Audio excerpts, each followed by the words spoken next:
I'm going to start with the introductions, and so I'll just start. Let's start with the committee members and then the primary staff. So I'm Julia Brim-Edwards, chair of the committee. Scott? Scott Bailey, board member and committee member. Kate? Hi, Kate Wilkinson, public member. I'm Parker Myris, District Student Council representative. Great, and the staff?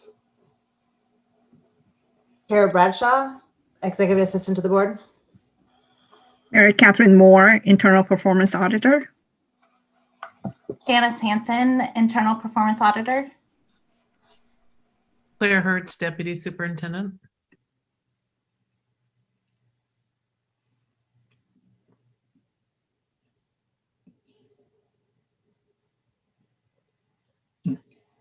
Roseanne, David. Oh, sorry, I was moving Emily. people. Roseanne Powell, board manager.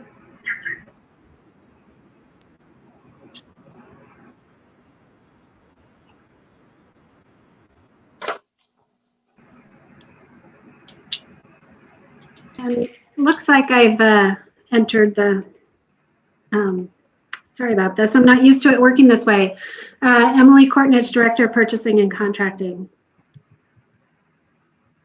Hi everyone, David Roy, Senior Director of Communications for the district. Mary Kane, Senior Legal Counsel. Great, welcome everybody. I think first, Kara, do we, just so I can plan on time-wise, do we have anybody signed up for public comment? We do not. Okay, so we'll shoot for at least a 10-minute early adjournment to make up for last night a little bit, if we can. So the very first thing I want to make sure is that the committee members received the informal minutes from the last meeting. Is there any changes or questions about them?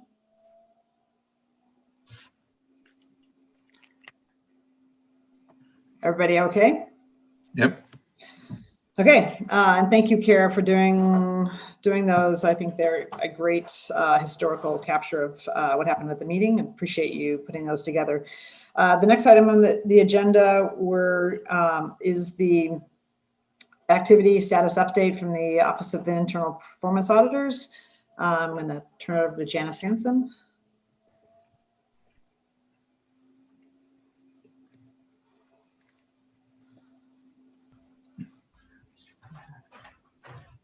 Can't hear you.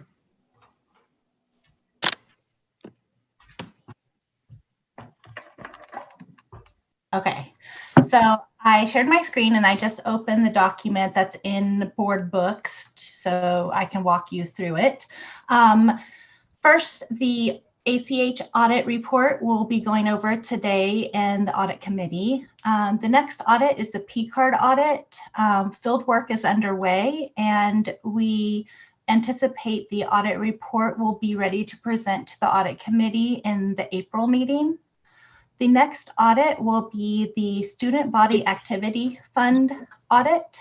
On the P-card audit for the April committee, that includes time for the staff to review and respond. Okay, great, thanks.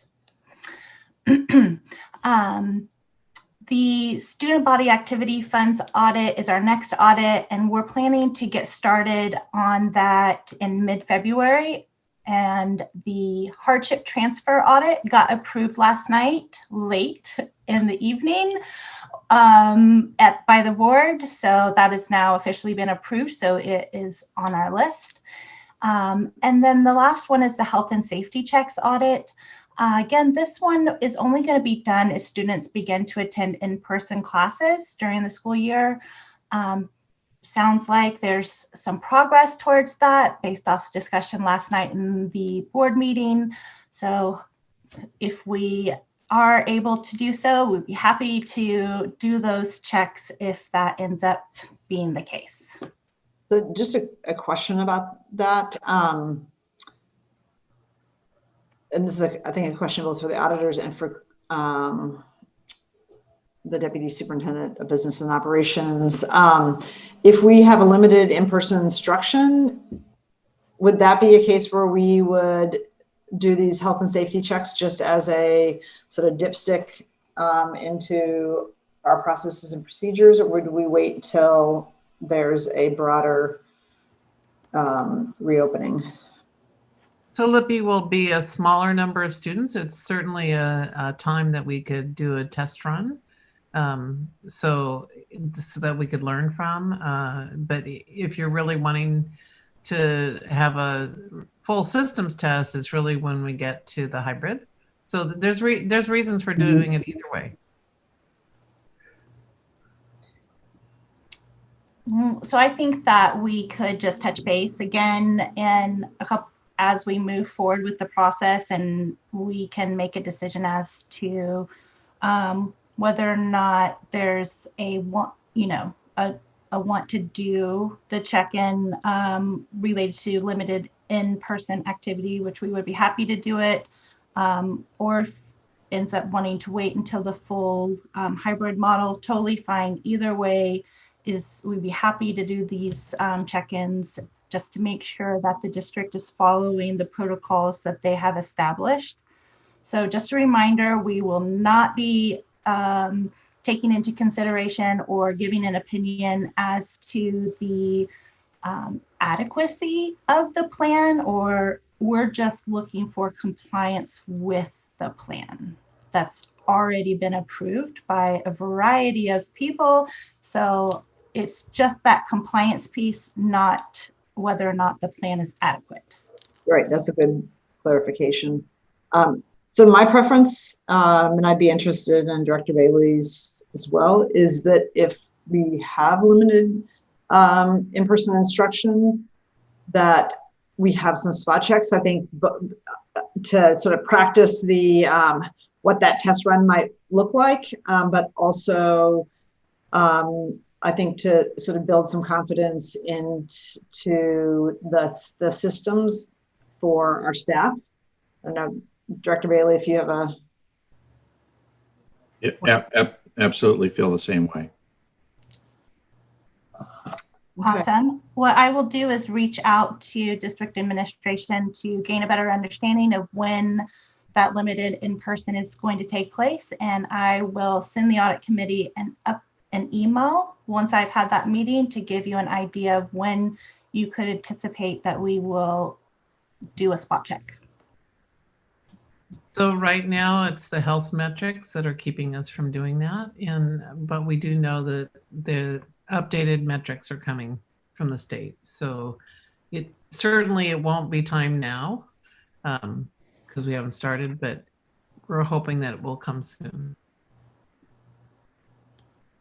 Which is very exciting news for a lot of people. Yes, that and the vaccine. Yes. Anything else on this update? That's it. Okay, so the next agenda item is one of the audits that was approved by the audit committee and eventually by the board. Janice and Mary Catherine, in your setup, just provide briefly the background of why we had this audit and your methodology, and kind of walk us through at a high level the report. And then what I think I'll ask committee members, go ahead and ask clarifying questions during the presentation if they're clarifying, but let's get to sort of some of the bigger questions and any discussion after the presentation. Julia, do you want to do the budget discussion first and move forward to the ACH audit report? Yeah. Okay, this can you pull up the budget? Yes. This should be a pretty routine Yes. item. And so the auditors, the internal performance auditors, because they report to the board, are part of the board office budget. We essentially have a hold steady budget, there is a slight increase for two reasons. One, there is a multiplier that's been put into that came from the district budget office. Is that correct? Yes. Which is consistent with, Claire, please provide additional clarification if this isn't accurate. That's reflects what other departments are doing as well. And then also, obviously, this was a very unique year in which there was no travel, and just a variety of budget categories had a lesser amount of spend because of the pandemic. And so next year essentially would be, we anticipate it'll be similar to this year in terms of the work, but that there will be some in-person, in-place work that will have some just regular budget spend that we didn't have this year. So it's a modest increase just to reflect those two things, but no expanded scope or no expanded spend. Excellent. Do you want to, I guess the one thing, just share the fees and the organizations that you all belong to as part of your ongoing professional development? Sure. So Mary Catherine and I are both members of the IIA, Institution of Internal Auditors, the ALGA, which is the Association of Local Government Auditors, and we are just adding a CFE membership in the next couple of days. Mary Catherine will get that going. She's going to start working on getting a CFE certification, so we would like to be members of that association. Which CFE is for? Certified Fraud Investigator. Great, thanks. Yes.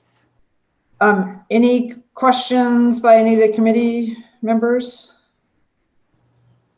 I just wonder, in a budget cut year, there's not a huge amount spent on travel, but I'd view that cautiously, because that's one of the things that typically goes off the top. Yeah, absolutely. Well noted. Is that for the standard amount you had in for conference attendance? Yeah, that's kind of, I based the estimation for the travel based off Mary Catherine and I both attending a conference of some sort. The good news is the ALGA conference is virtual this year.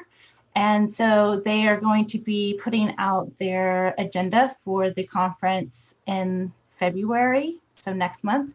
And so we will not need to use any travel to attend that conference. So that's very exciting. I really enjoy those conferences. We learned so much. I think we invited you guys last time there was an ALGA conference here in Portland, and I know that Director Brim Edwards actually came on a couple of those meetings, and it's just really awesome to network with other internal auditors and external auditors also. But so we're really looking forward to that, and it doesn't have any travel associated with it. So I just tried to be consistent, but I don't anticipate we'll have any out of district travel since we are able to get that conference in virtually. Also, one of the really great things that we have this going for us this year to help minimize cost is, since I did pass the last CIA test, they give you all of the professional development CPE. They give you 80 hours. So that will cover me for the professional development CPE requirements that's required for a CIA certification. And so I really have the opportunity to be very nitpicky about what training and webinars and stuff that I try to attend, because I don't need the CPE. So I really won't have the opportunity to be very picky about which things we can attend that will add value to the work that we're doing, instead of just taking something because we need the credits. And also Mary Catherine is well on her way to achieving the CPE requirements as well. So we don't anticipate it, but it's just really hard to not budget for it just in case. Okay. We will, I think, as we watch what's happening with the budget and what's happening with the rest of the district staff and travel, just be cognizant of that would be the first place we would go if we're gonna kind of thing. Anything else? So I do want to mention in the budget process, there is a reduction occurring. And so I will work with the committee chair and the Janice to confer about that process, so that there is some, it's something right now that's at a very senior leadership team level, but because this budget is managed by the internal auditor and the board, the audit committee chair, I think that it would make sense to include you in any kind of conversation that we need to have, so you're apprised of what is occurring. Great. Okay? Appreciate that. Any other questions from committee members? Great. Janice, I would just make sure that Roseanne has that, as she's also has visibility to the board office budget. Let's see. Okay, the next agenda item is a audit on this year's audit calendar. Awesome. Okay, so I would like to just go over the ACH audit report. And I would like to start with a huge congratulations to the finance department. There are no findings or recommendations included in the audit report, which is awesome. So just wanted to start there.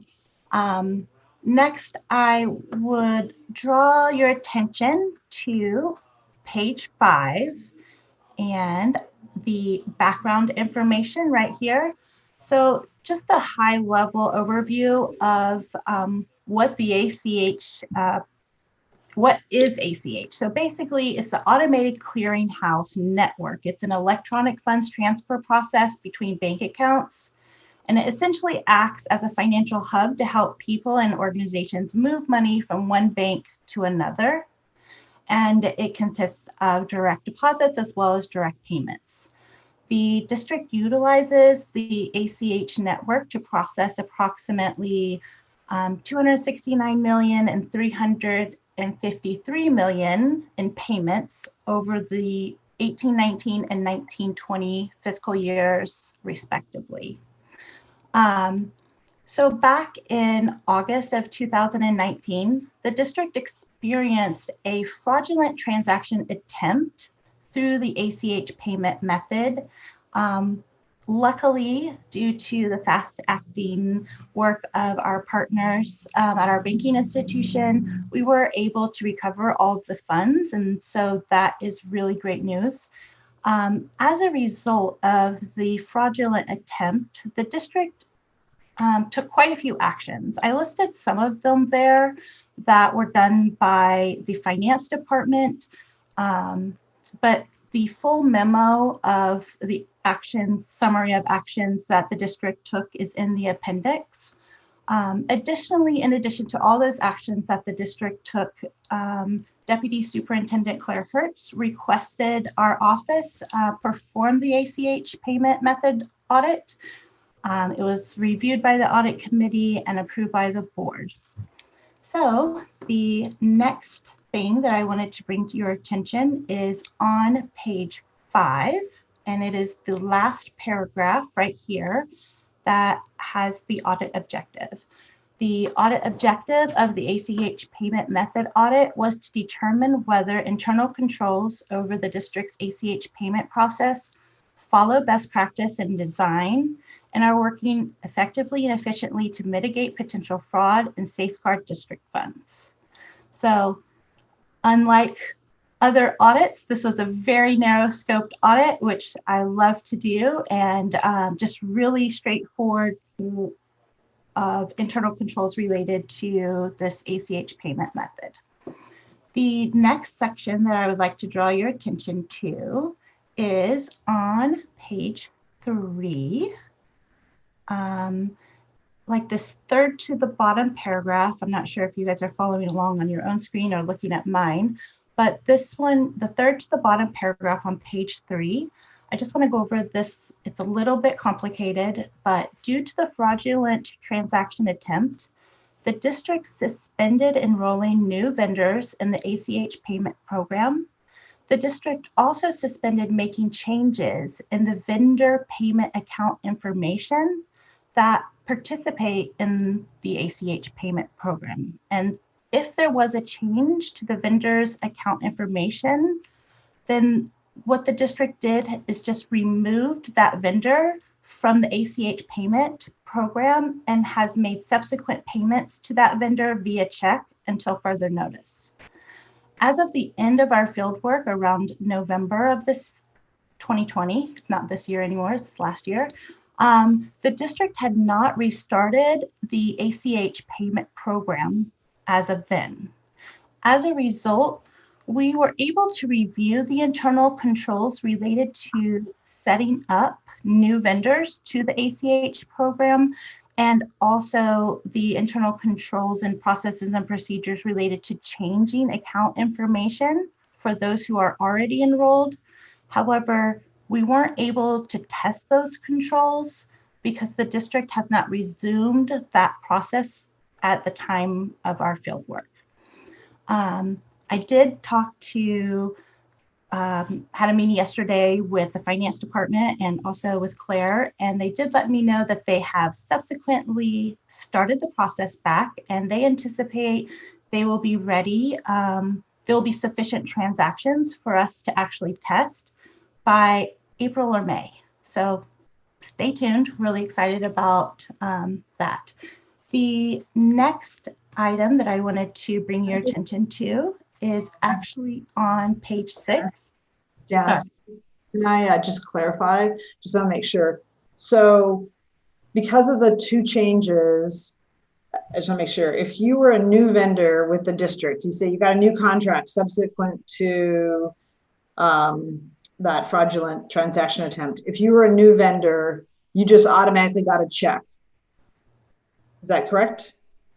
Yes. And then second, if you were a current vendor that was getting ACH payments, but say you changed your bank or something else, you no longer got ACH wires, you're getting a check. Yes. And in theory, when all the controls are in place and we go back to our past practice, new vendors and vendors that have changes in their, in their terms or any part of their transaction, they would go back to ACH payments as well. Yes. So, and we're actually, and then the last sort of clarifying question. So this is maybe a question for Claire. So are both new transactions and changed vendor payments, are they both now switching to ACH payments? So what we're doing is we are now implementing the system so that we can circle back to those that have been turned off, that changed accounts, so we can get them restarted. And we're starting, as people are requesting, we're adding them into the system, and eventually we'll broadcast it more, but we're starting, we're doing it in stair steps. Okay. If you were someone last year who was new, who were being paid with the check, you're not now going to get an ACH audit unless you were in sort of the first tranche of restarts? I don't know that we've put that much, we haven't put that much rules into it. It's more right now we're making sure that those that are requesting it are getting it, and that's where we're starting. And we will continue to add and grow that back to our normal process.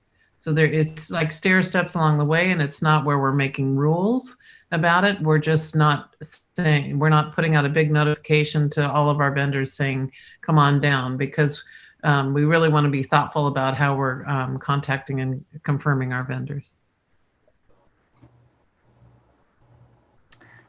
Okay, so the next item that I wanted to draw your attention to is on the bottom of page 6, and it's the conclusion.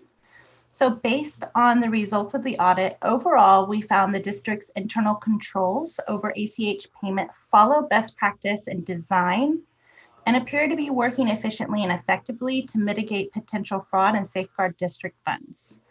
The testing of the district's internal controls for setting up new vendors and ACH payment program to the ACH payment program and updating ACH payment information was not completed. When the district has resumed this process for setting up new vendors and updating those ACH payment information, we will test those internal controls and issue an updated report. Again, based off of the conversation yesterday, it sounds like that time period will be April or May. And when we do, it's very, very limited. We've already reviewed their processes and procedures, what they said they're going to do in relationship to these activities. And that is designed well and follows best practice. So the only thing we'll need to do is just test some transactions to confirm that they did follow those, the identified process and procedures that we have already looked at. So it won't be a significant touchback, but it is important that we do follow up and test those last two pieces of their processes and procedures. It was also important to go ahead and issue the audit report now, so the content in the audit report doesn't get stale.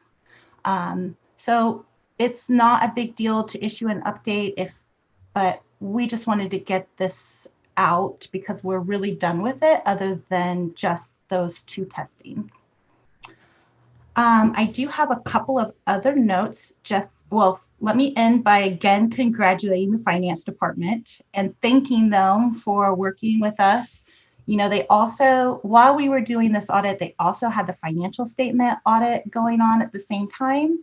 And so bless them for dealing with quite a few auditors around the same time. And we just really appreciate working with them. They are awesome. A couple of other notable things I just wanted to mention.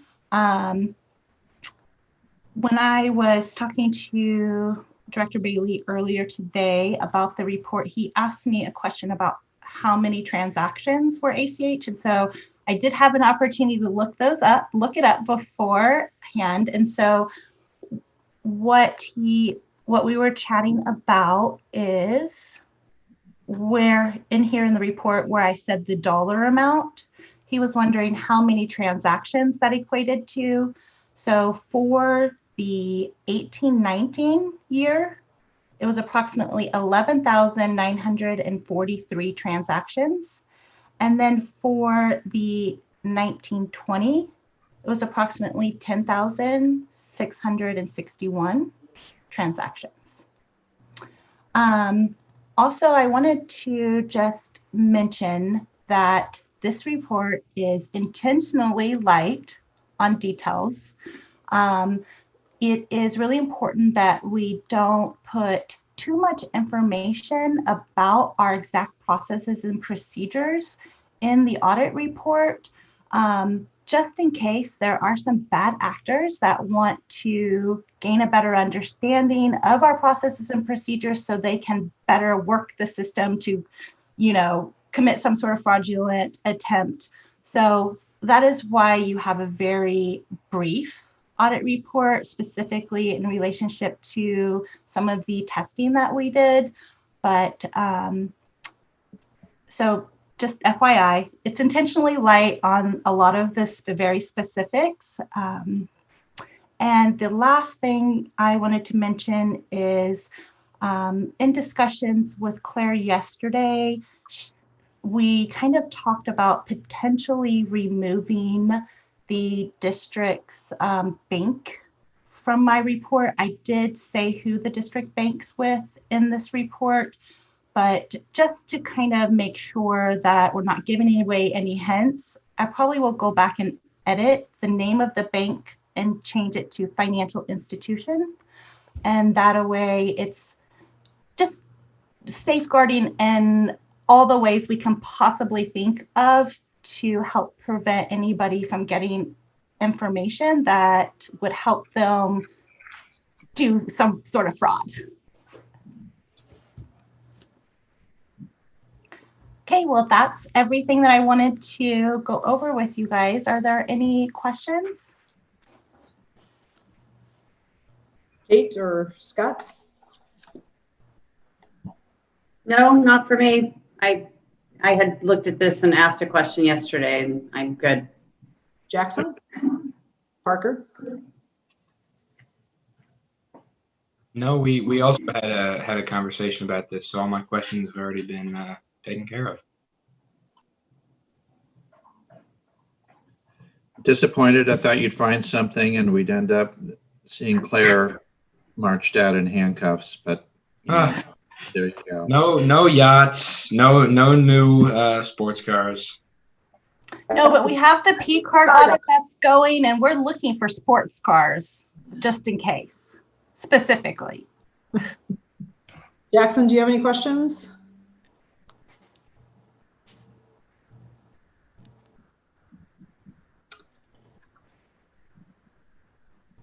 Was that a head nod? Sorry, I missed it.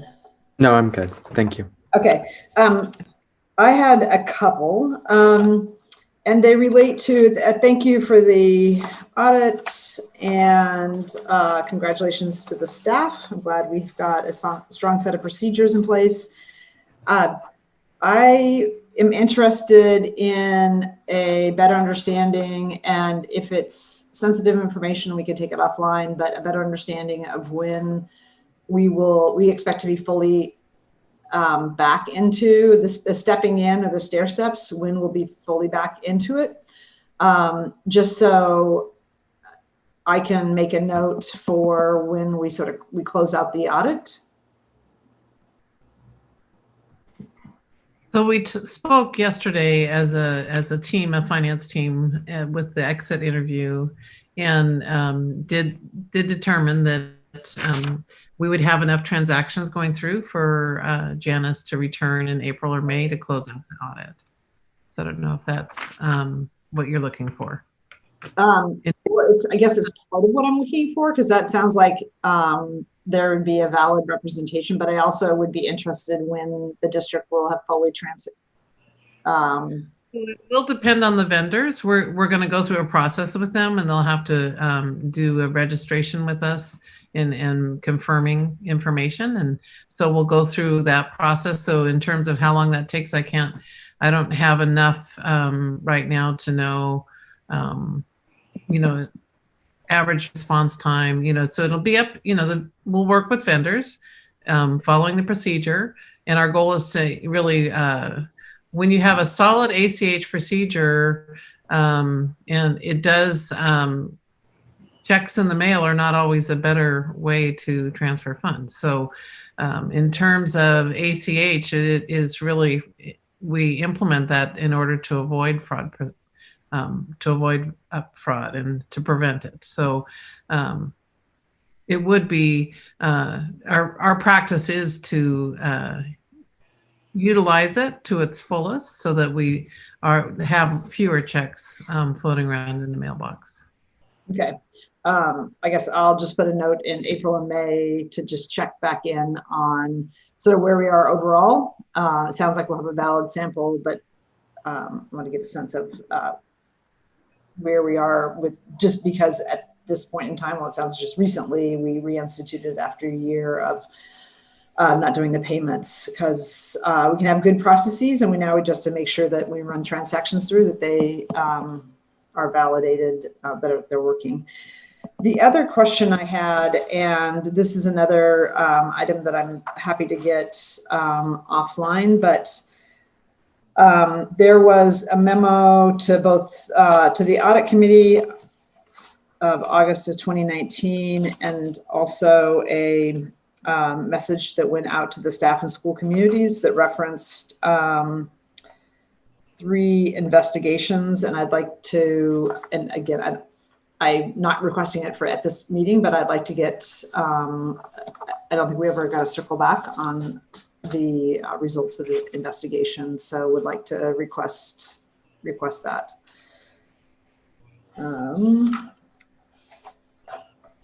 And that is all the questions I have. Anything else? I just want to say one more thing.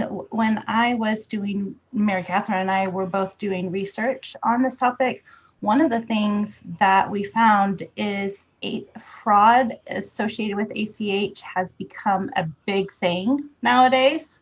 And so even though a lot of entities are experiencing fraudulent transactions, what we found is the data is still very clear that ACH transactions are far more secure and with less potential for fraud than the actual paper checks and mailing them. There's a lot more opportunities with checks to commit some sort of fraudulent activity.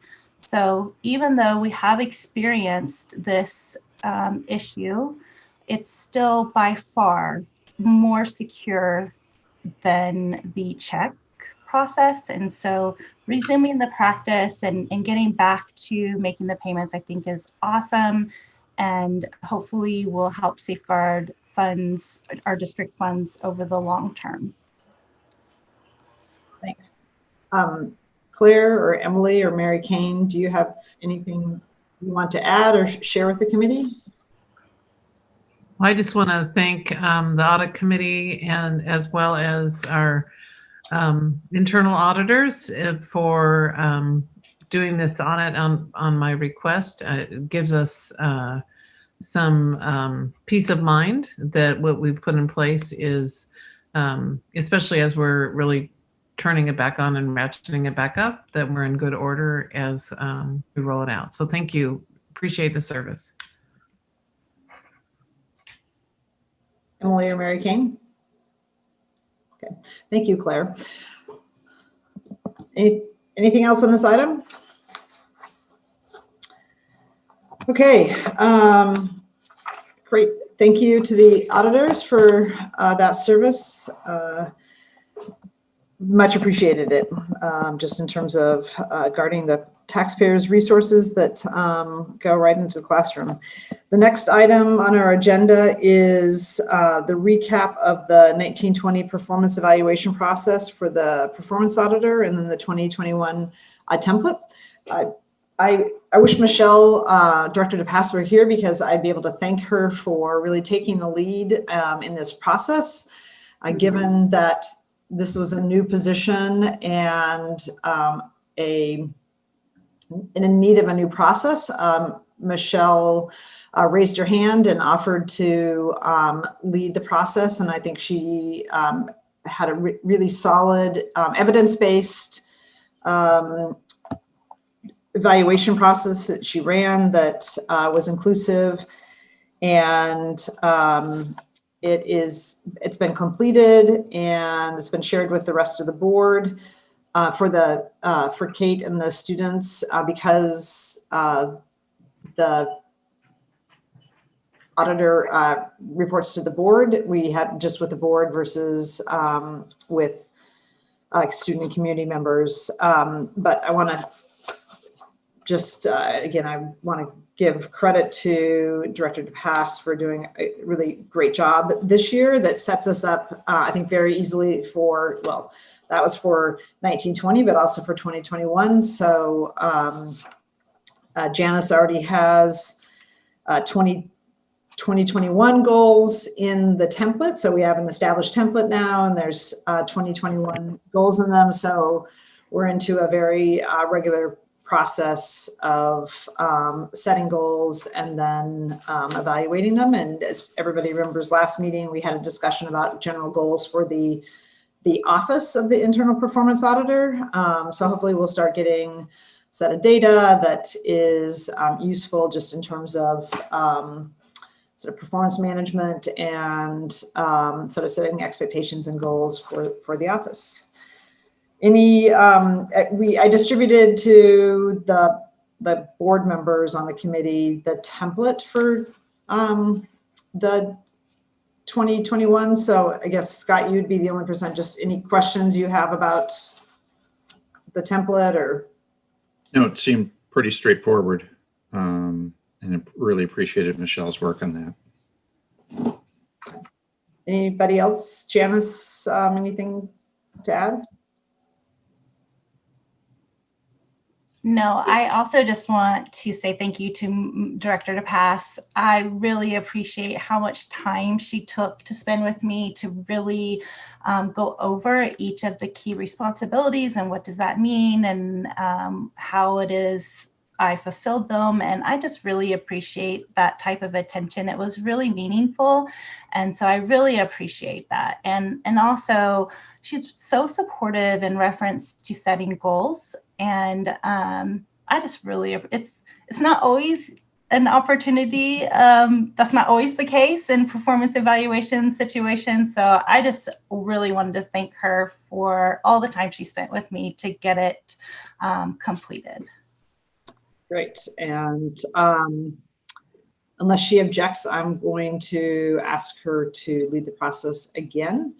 And Director Bailey, as a committee member, you'll be consulted early in the process and actively be asked to participate in it as well. So while Michelle, as she did this year, would take the lead, all the committee members are active participants in the process. So what's our date for producing or evaluating when we actually do the evaluation? Yeah, so that's a great question. Given last year was really a startup cycle, Janice and I spoke the other day that we are going to shoot for a working through the evidence and the draft evaluation in late May, early June, so that we can, so that this committee, because we could have changes, that this committee completes this school year's evaluation. Okay. I'm thinking it might be a good idea, since we're using a new instrument for the three of us, to kind of do an initial go through it, put together some evidence of where we are right now, just to get us on, sort of calibrate it before doing the final at the end of the year. Yeah, so the one complication we have is that maybe that you and Michelle would do that, because if we had 3 people do it, we'd have a quorum of the committee, which because we have 5 positions or 4 commissions, we can have 2 people work on it. We just can't have a majority of the committee working on it, which would be the 3 board members. So, Okay. but I would be more than happy. I think that's a great idea. And I could do it, or I'm happy to have you and Michelle do the first draft of the evidence. And/or I forget, this is a hybrid committee with public members. I don't know. Yeah. Also, so maybe 2 committee members. So we can't have non-board members evaluating. Yeah, that's what I was thinking. So that we kind of went through this all of the last 2 months. The best way to do it is maximum two board members. And again, I'm happy to defer to, if you're interested in the process, at least this first draft, because all three of us will have an opportunity to fully participate. But I think that's a great idea. And, if you want to reach out to Michelle, Scott, Yep. I'm fully supportive. And I know James is already gathering share that template with him, so he'll have access to it. The one that I shared, a Google Doc. So if I add him to that, he'll have the opportunity to really dive in on it and make notes if that's what, to help him with that process later. So I will do that for you, Director Bailey. Thank you. Great. The next item on our agenda is the status of the contract audit, the implementation of recommendations. This was the first audit that's done by the Office of Internal Performance Auditors. The audit was delivered to the committee and the board, and an implementation plan and template was put together. And with that, Claire, would you like to just walk us through this portion of the meeting, or? Sure, happy to do that. And so I've brought Emily Courtnage with me, as she has made the most progress on the contracts audit implementation, the implementation plan. And so you'll see in your packet the update, and you can see that we did get responses from 2 of the 4 areas in the district. And the third is Mary Kane from legal, and she's here to speak on the training implementation. So can we just take a moment so that all of us can get this on the screen? Because I did try and print it out. The font was so small, I couldn't see it, so I'm going to have to pull it up. Do others have access to it? Yeah, I've got it, but again, I can't look at the whole page at once. That's just an ongoing challenge with the. This is a real handy way to, represent a framework, unless you're trying to read it. Would it be helpful if I shared my screen and I just no, because with my bad eyes, you'd have to have a huge font size, and then we'd see 3 letters at a time. So as you're bringing it up, most of the content of the document you saw in your October meeting. This was something that we submitted to the audit committee. And what you'll see is all the way to the right is where you can note where things were completed. You'll see a darker green for when it's completed, and in progress is kind of a lighter green. But there's also some that we don't have it in the report. I can say that the winter break caught us. We didn't get out notice quick enough to our department. So in all fairness, it is our lack of planning over winter break to make sure everyone was aware that this report was due for this audit committee. So I will fully own that. And we have that scheduled out for the rest of the year so that we won't have that problem in the future. So we do have from the purchasing department, the responses are in the document. You can also see a column that has the date it was completed when it says completed. And you'll see that Emily's work, Emily Courtnage, our Director of Purchasing, is certainly on the spot, getting things done and in getting things in a really good order. So she's to be commended for the progress on the implementation plan of the audit. The RESJ component also has made the progress as anticipated. There were some things, when you look in the notes, you'll see that things had dates when they were hoping to accomplish them. And you can see the progress on that as well. In the one area that we haven't gotten back information back yet is in the instructional area. And right now with working on opening schools and our short notice of time frame, we'll make sure that we give an update to this committee on their progress at a later date.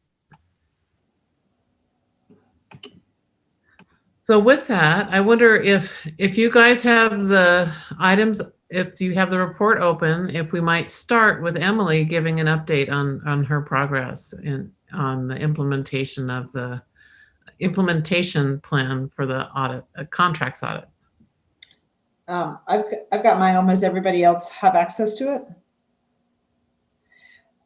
So I would just ask if you'd be really explicit where you are, like line 4, whatever, so that we can sort of visually try and keep up with you. Just the challenge of the virtual environment in a large kind of unwieldy document would be helpful. Thanks, Emily. Sure. So the first few lines are ones that we had already completed when we last spoke in October, having to do with the contract training. So I'm not going to dwell on those because we had completed them back in July and talked about that in October. So again, can you just use the numbers so we can... Yeah, so that's recommendations 1, 2, and 3. Okay. Let me scroll down to my next one is 3A. That's also completed. That relates to that contractor training course completed last July. And then in 3B and 3C and 3D, I have 3 recommendations that are on target. And the reason they're not completed is these all depend on the full implementation and training on our new contract management software, Cobblestone, which is proceeding on pace. And we still think we will have these completed by March 31st, as we originally stated. We have had some challenges in the PeopleSoft to Cobblestone integration process, and we've had some very busy IT and financial systems folks helping us out. But it's actually going well, and we're starting our training of end users on this system in the end of this month, actually, at the Classified Connections training for our school secretaries and other administrative staff. And from there, we'll schedule multiple other trainings, bring all our contract managers in the system. So far, we're using the system for workflow and internal processes and tracking within the finance department, and particularly purchasing and contracting. And we have some super users using it, including those in some in the bond and facilities and asset management departments. So it's going well, but we need to finish the final integration pieces with PeopleSoft. We're bringing contract data in since 2006. So many thousands of records, and then the integration piece involves also bringing in all the spend data on those contracts. So every single voucher paid against those contracts. So it's a lot of data bringing into one system. So is this system and all this, it covers the regular operational dollars and grant dollars and all the bond dollars? So we track all the contracts, no matter what the source of spend is. And it'll pull from our PeopleSoft financial system the spend data, like were vouchers paid, how much was paid out on this contract, how much is left to be paid or never was paid. So that data will be all in one place. That's one of the main advantages of the system, is that folks couldn't go in, look at their contracts, look at the contract documents, which were saved separately on a different drive, and then see how much they've spent on their contract. Which you would have to go to our PeopleSoft system for. So this integrates sort of 3 different systems in one place. So in essence, in 2017, you had another 790 million flow through, and now with the passage of the 20 bond, there'll be another, whatever, 1.2 billion flow through as well? So the system tracks not the dollars flowing through, although it is now going to pull the spend information from our financial system, which is where the dollars actually flow. The system tracks every single contract that came out of the bond department, and every contract that comes out of anywhere, any department in the district. I think I've mentioned before, there's about 1,600 a year. So, and we are bringing in, as I said, all those contracts we've had in the district since 2006. Whether it's for $500 for the DJ to Yep. 150 million for our Exactly. Okay. Whole lot of $0 too, because there's MOUs and lots of non-disclosure agreements, those kinds of things. Emily, did you say you were bringing everything in from starting in 2006? Yes. Okay. Because that is when the district started saving all its contracts in electronic form, as well as that's when our old tracking system started. So we were able to get all that data. So I just want to say, when you think about the 1.2 billion in the bond funds, not everything is run through a contract. We do have staff that are part of that expense. Yeah, right? I was going to do a net out, but I was just trying to just the volume increase by passing a bond. Significantly higher, yes, yes. Yeah, I will say that tracking contract volumes over the years since I've been here at PPS, we've just seen them steadily go up since 2013. Emily, I have one question. It is, I guess, sort of specific, or I guess not of great consequence. Are there paper records previous to 06? No, I don't believe so, not anymore. I know there was a big cleanup of the warehouse a few years back with led by our record manager at that time. And many old records were disposed of at the contract retention. Guidance is usually no more than about 6 years after contract end. Now, of course, that it's all electronic, it's kept forever anyway. Yeah. So there's a state of Oregon archivist that gives us directions on how long we keep our records. Oh, all right. Thanks.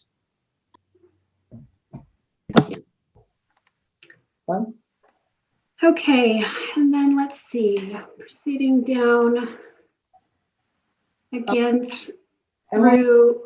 On 3B, is that you? Because we had some contracts in August and September where there weren't performance goals in the contract. How are those going to be handled in the transition? So things that were approved prior to that. Not sure I understand the question. So we had in August and September some contracts that we approved that did not have the completed performance goals in them. So how, which won't happen in the future, it sounds like. But in the meantime, how do those performance goals catch up with the contracts? So we would depend on, so I'm not privy to the status on those. I know those are Danny Ledesma's contracts that you're speaking about. If there are new goals or deliverables in those contracts, she could amend them in via an amendment, which would come through our office like any other contractor amendment for review and approval and record keeping and saving in our cobblestone system. Okay.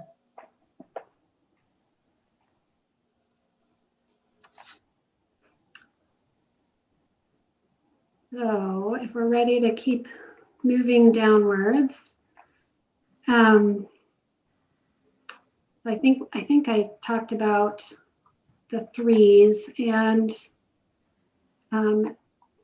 number 4, my response to number 4 also depends on completion of the cobblestone system.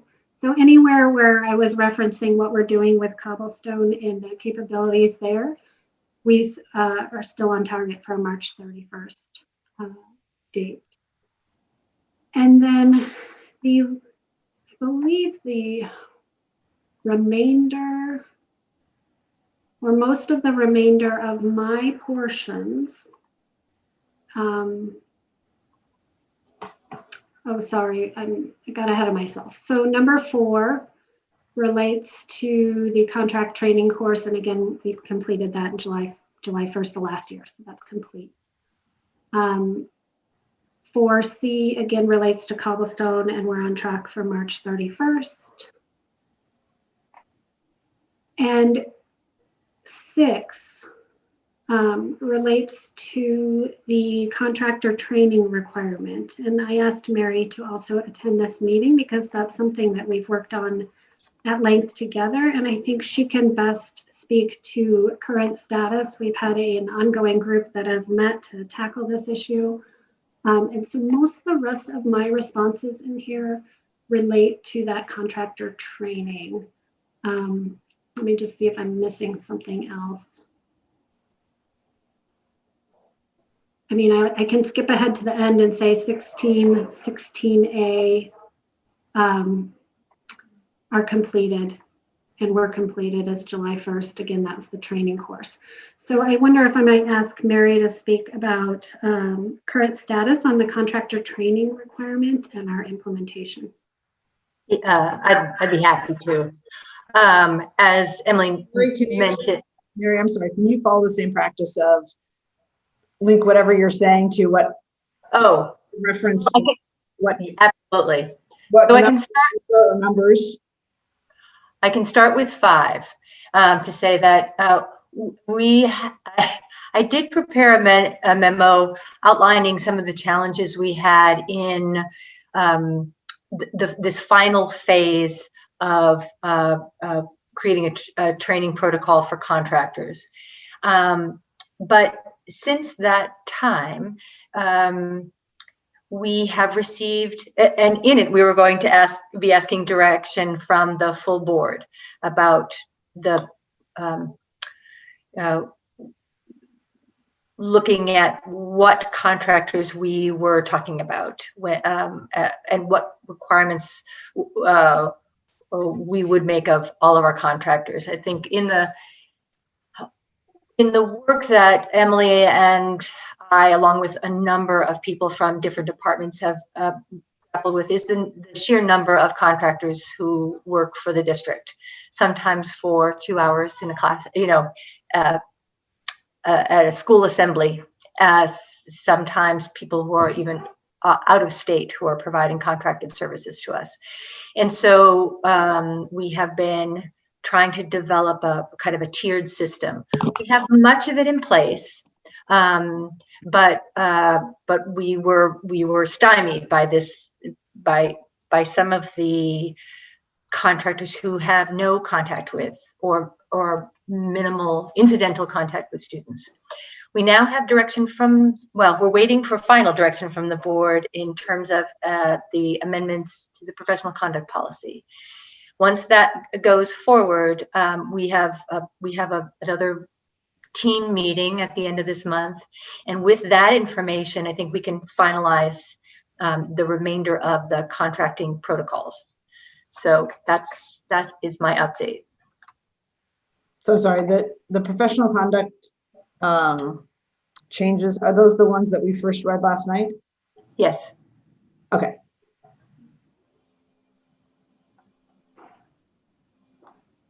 Any questions from the committee? I listened in on that policy committee. I was so glad that you guys went to them to clarify who needed that training, because it was really oblique in the policy. So I'm glad that you guys did that. That's really an awesome step forward in this process.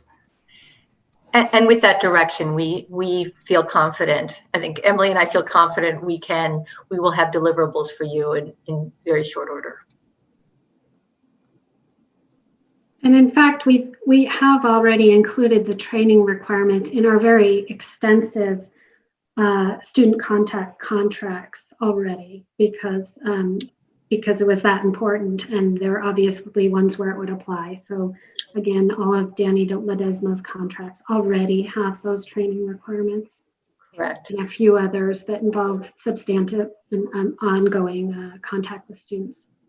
As I mentioned, we have developed a kind of a tiered training requirement based on the kind of the intensity of interaction with students. And so we're treating Danny's portfolio as the same as staff. They have the same requirements as anybody who's employed in the district. And then it kind of goes down from there. So the information you just provided, that would address these 5, 6. 6 and yes, and let me go down, I'm sorry. 7. And 7. It will also address 7 because part of that is how we are going to, within the district, assure that all of those contractors have done the training that we are requiring of them. So that's part of it. And let me see if there's any more, sorry. I think that's. And just so we don't lose the forest for the trees, for those who weren't here in 2017 or 2018, the reason we are instituting these is to protect our students and to make sure that staff have been appropriately trained and to do it in a systemic way so that we don't have gaps in training for our employees, and therefore we're better able to protect our students. It's just important to say that as we're getting into the nitty-gritty of the lines and the training of like why we're doing all of this. This group arose, this work began as a result of the Whitehurst investigative report, which recommended increased training protocols. And so I think Emily and I have been meeting along with the team since late 2018. And as I said, we've expanded the training. We expanded it for staff. We resolved the problem with volunteers, and this was, and with most of our contractors, there was this. It's this last piece that we had difficulty resolving, and with the board's approval of the changes to the conduct policy, the professional conduct policy, we believe we can finalize it. Great. Any questions from committee members? No. On that piece? Jackson, Parker, Scott?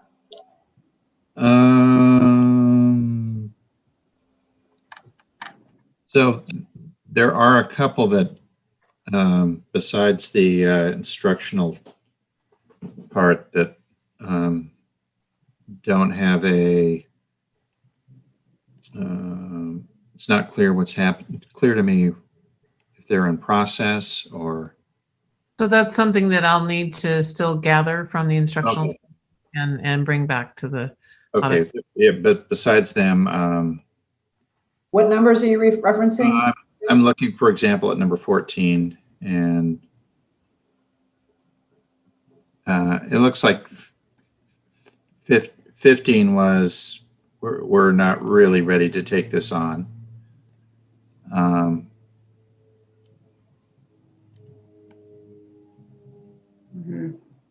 But 14 said we'll have something back to the audit committee within 60 days, and I wasn't sure where that one was.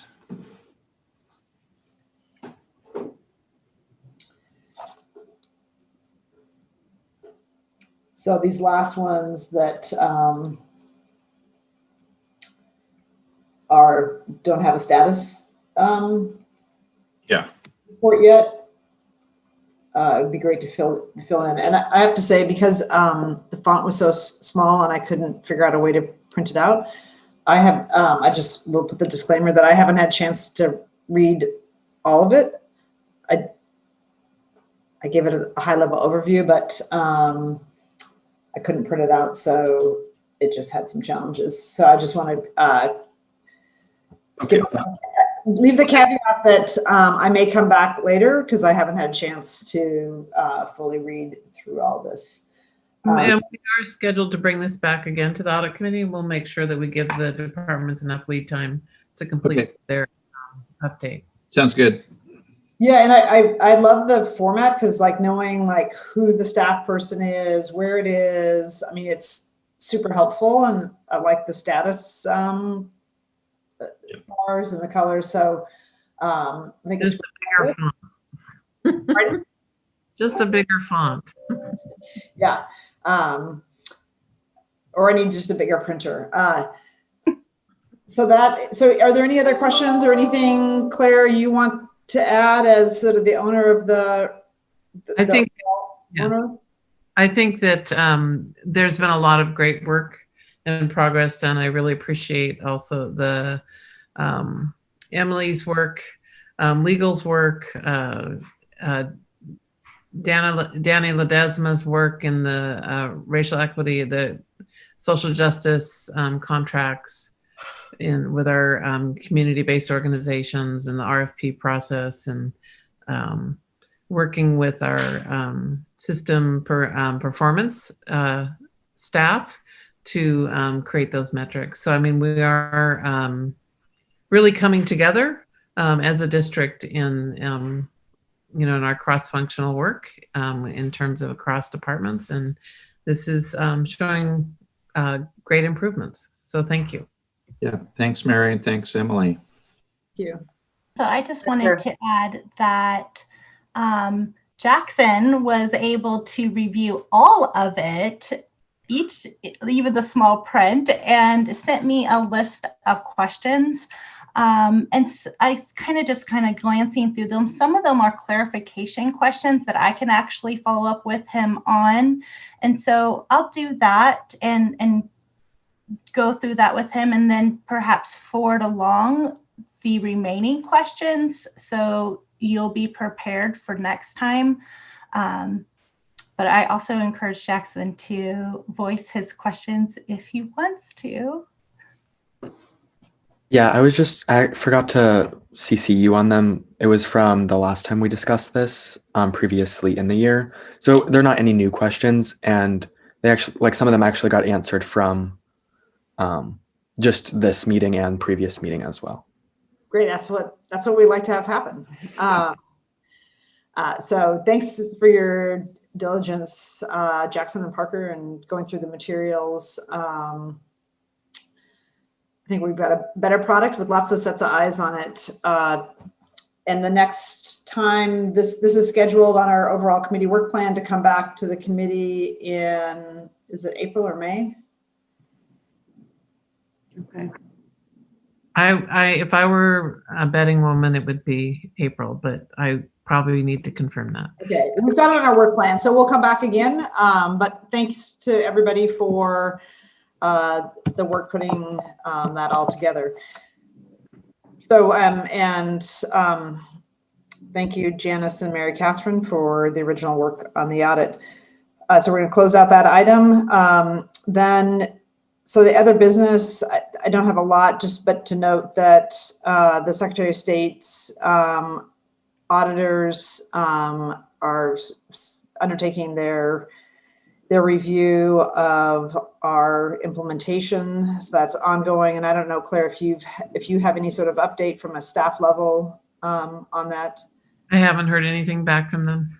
I anticipate a change in the boss. They're probably adjusting to just shifts in leadership in the agency, and that probably once the new year gets underway, we'll hear more from them.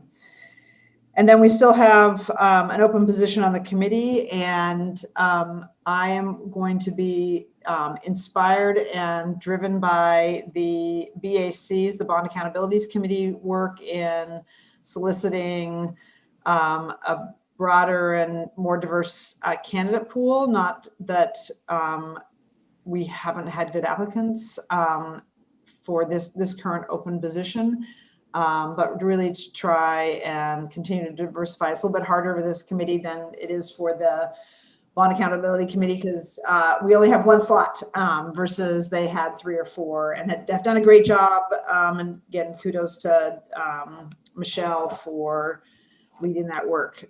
So that is what we're going to aspire to in order to, before we fill that position. Does anybody else have anything? Go ahead, Director Bailey. No, literally, I just had to clear my throat. Okay.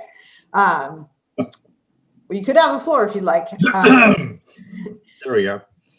We don't have any public comment, so I'm going to adjourn the meeting unless, does anybody have anything else they'd like to add or ask about?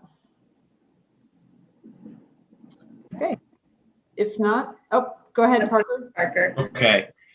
Just one quick thing. Sorry, I got up momentarily and ran back to my computer. I'd just like to thank Janice. She always does a fantastic job giving me and Jackson a briefing and getting clarifying questions answered, prepping us for the meetings. It's fantastic and super helpful. So thank you, Janice.